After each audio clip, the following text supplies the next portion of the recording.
Good evening, friends. Jason here for AxodysFC. If you enjoy these daily videos, please like and subscribe if you haven't already.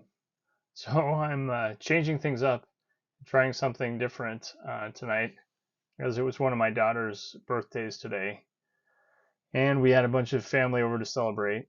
So needless to say, no time to take off and do a quick walk through the woods before nightfall like usual. Uh, the wildfires in the area are still burning, but air quality has really improved this evening. So it would have actually been good, but just too late by the time I could have gotten away.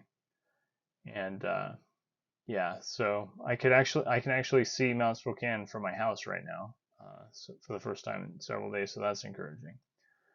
But enough about me. What's been going on with Spurs today? Uh, James Maddison may have some kind of foot ankle injury that will keep him out for a while. I forgot to mention yesterday that he apparently left the stadium Saturday in a boot, which was surprising to me given how well he played, not having any noticeable issues during the match.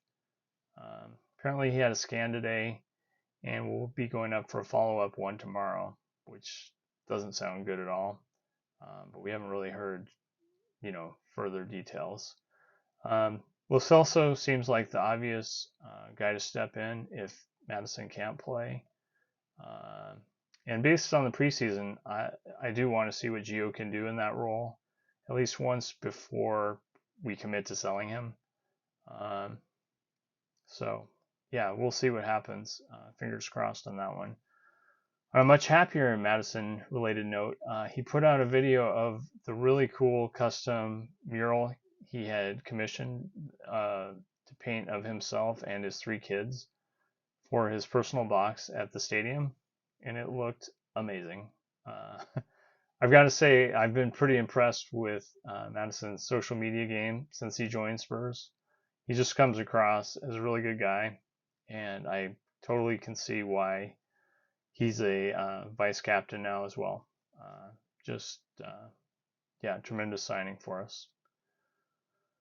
So on the playing front, Arsenal played today and got a pretty uninspiring 1-0 win against Palace.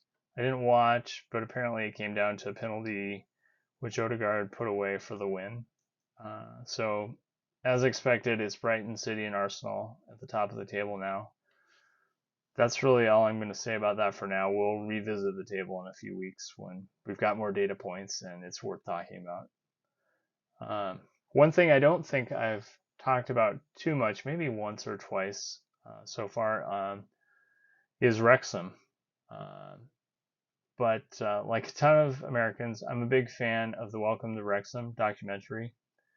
Um, I really enjoy the approach that Rob McElhenney and Ryan Reynolds have to ownership, and it's fun to root for the Wrexham community in general, and get a view into the town there. And I just like the general underdog story uh, that we're looking at there. So, needless to say, I'm looking forward to the second season, which is dropping. I think around the first week of September, uh, somewhere in there. Um, so, on a related note, I was totally shocked to hear the news today that goalkeeper, YouTuber, and podcaster extraordinaire Ben Foster has decided to call it a career once again, and he's retiring immediately. But after I watched his explanation video firsthand, I completely understand. Um, he's had a couple rough outings in their first couple games. I think he's given up like 5 goals twice or something ridiculous. And basically, he was not stopping shots that he felt he should have. And credit to him for recognizing that he's simply not at the level anymore and making such a difficult decision. By doing it now, there's still enough time left in the window for Wrexham to make a move and find another keeper if they feel they need it. And to be honest, I really wish some of our Spurs transfer candidates had the same kind of attitude. At any rate, thanks as always for tuning in. Please like and subscribe if you enjoy these videos. I'll be hoping to get back outside tomorrow. And remember, to dare is to do.